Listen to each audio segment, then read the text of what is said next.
Hello friends, जैसा कि हमने आपको पिछले वीडियो में बताया था कि कौन कौन से वाद जो हैं वो सिविल सूट होते हैं। ठीक है, इसमें हमने आपको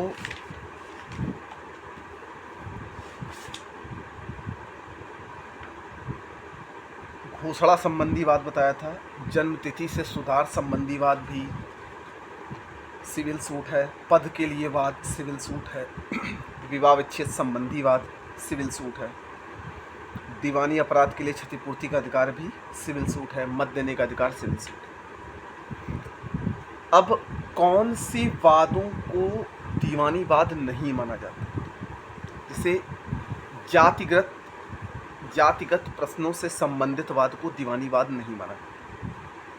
धार्मिक कृत्यों या कर्मों से संबंधित वाद को दीवानी वाद नहीं माना जाता। किसी के पद के साथ जुड़ी गरिमा से संबंधित वाद को सिविल वाद नहीं माना जाता।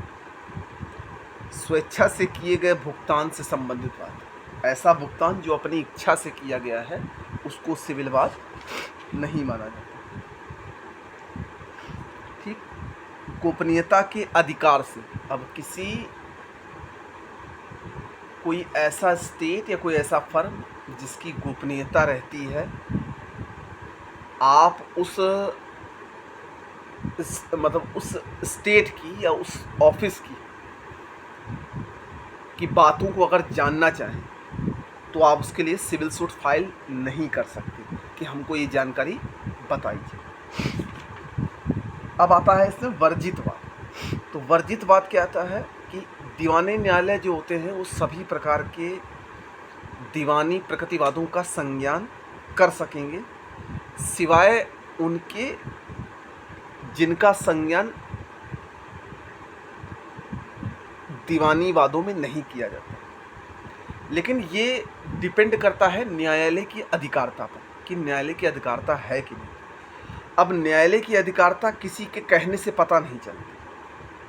ठीक है, इसे अनाधिकार ग्रहण नहीं कर सकते इस आधार पर कि अंतर्गत पक्षकार या पार्टी इन्वॉल्व ग्राम पंचायत है। अब जाहिर सी बात है, ग्राम पंचायत की जो अधिकारता है वो बहुत ही थोड़े से अमाउंट की। ठीक है, अब अभिव्यक्त रूप से वर्जितवाद, सूट एक्सप्लिसिटली बैरिड, अभिव्यक्त रूप से स्पष्ट रूप से वर्जितवाद से हमारा तात्पर्य है किसी अधिनियम के माध्यम से जो लागू है, दीवानी न्यायालय के रूप में वाद का संज्ञान वर्जित है। अगर इसको अलग से देखा जाए कि जब किसी अधिनियम या कानून के नियम में स्पष्ट रूप से व्यवस्था करके दीवानी न्यायालय द्वारा किसी वाद के संज्ञान को वर्जित कर दिया जाता है तो उसे अभिव्यक्त वर्जना कहते हैं। जब किसी नियम या कानून के तहत उसको सिविल वाद से वर्जित कर दिया जाता है तो उसको वर्जित वाद बोला जाता है। ठीक,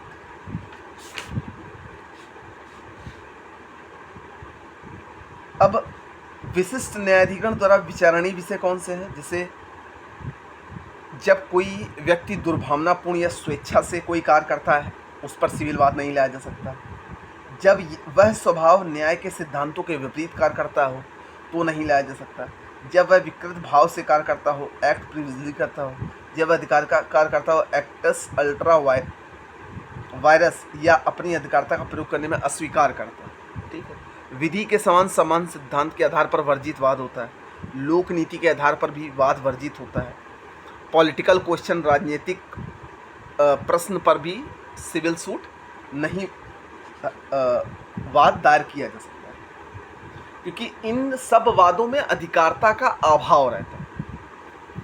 अब इसमें हम अगले सेक्शन की बात करते हैं, वाद का रोक दिया जाना। सेक्शन 10 है। तो कोई न्यायालय ऐसे किसी वाद के विचारण में जिसमें विवाद विषय उसी के अधीन मुकदमा करने वाले किन्हीं पक्षकारों के बीच या पक्षकारों के बीच के जिनसे उत्पन्न अधिकार के अधीन व उनमें से कोई दावा करता है, किसी पूर्वतन संस्थित वाद में प्रत्यक्ष और सारता विवाद है, आगे कार्यवाही नहीं करेगा। ऐसा वाद उसी न्यायालय या भारत के किसी अन्य न्यायालय में दावा किया गया नोटिस देने की अधिकारता रखता है। भारत की सीमाओं से परे वाले किसी न्यायालय के जो केंद्रीय सरकार द्वारा स्थापित किया गया या चालू रखा गया, वैसे ही अधिकारता रखता है जो उच्चतम न्यायालय का समक्ष न्यायालय। ठीक है, तो वाद रोक कब दिया जाएगा?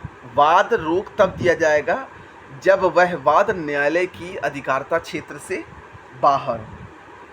ठीक है, पक्षकारों के बीच अधिकार व अधीन उनसे कोई दावा करते हैं, किसी पूर्व में संसित वाद में भी प्रत्यक्ष और सारता विवाद आगे कार्यवाही नहीं करेगी।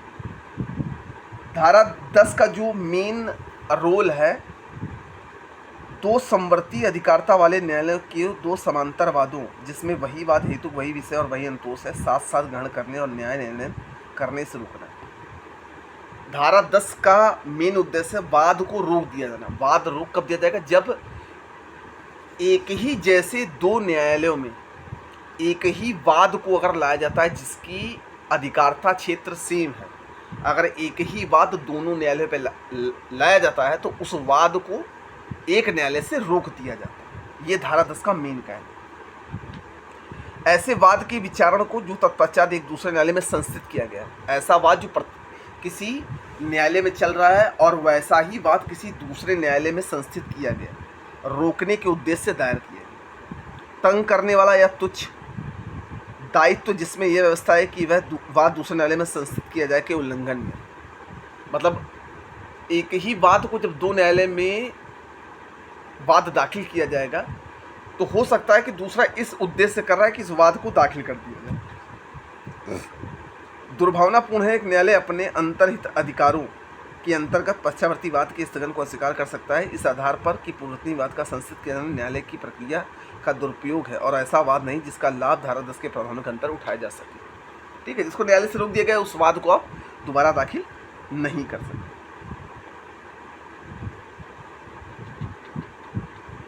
जैसे उच्चतम न्यायालय के मेसर्स चिट वलासा जूट मिल्स बनाम जेपी राव सीमेंट में के निर्णय के अनुसार यदि धारा 10 के अंतर्गत वाद के स्थगन के आवेदन की खारिज कर दिया गया है तो इसका तात्पर्य यह है कि न्यायालय का वाद को स्थानांतरित करने की शक्ति छिन गई है। अगर वाद के स्थगन के आवेदन को खारिज कर दिया गया, वह ऐसा कर सकता है अगर न्याय के हित में ऐसा करना वांछनीय, अगर कर सकता है जब न्याय के हित में वांछनीय। अब धारा के प्रावधानों को आकर्षित या लागू करने के लिए शर्तें हैं। धारा 10 की शर्तों को लागू करने के लिए निम्नलिखित शर्तों का पूरा होना आवश्यक है। पश्चावर्ती वाद एक ऐसे न्यायालय में संस्थित किया जाना चाहिए जिस पर इस संस्था की धाराएं लागू होती है। पश्चावर्ती वाद मतलब बाद वाला।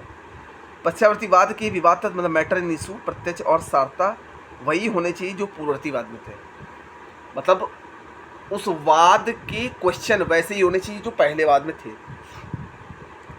दोनों वाद या तो उन्हीं पक्षकार के बीच में या ऐसे पक्षकार के बीच में जिनसे व्युत्पन्न अधिकार के अधीन व उद्देश्य का कोई दावा करता है। स्पष्ट शब्दों में दोनों वाद या तो उन्हीं पक्षकारों के बीच या उनके उत्तराधिकारियों के बीच में होना चाहिए। पूर्ववर्ती वाद लंबित होना चाहिए। अब जैसे पूर्व में जो वाद है वो लंबित होना चाहिए, तो उसी न्यायालय में जिसे पश्चावर्ती वाद लाया गया। भारत की सीमाओं से परे वाले किसी न्यायालय में जो केंद्रीय सरकार द्वारा स्थापित किया गया है, चालू रखा गया है, ऐसे मांगे गए अनुतोष को प्रदान करने की अधिकारता रखता है उच्चतम न्यायालय में।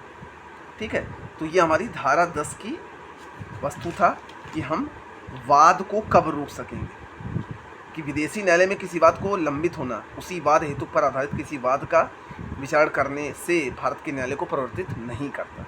ठीक है, तो इसमें वाद को रोक दिया जाता है। हम उम्मीद करते हैं कि जो मैंने आपको इस वीडियो में बताया आपको समझ में आया होगा। मिलते हैं अब हम नेक्स्ट वीडियो में।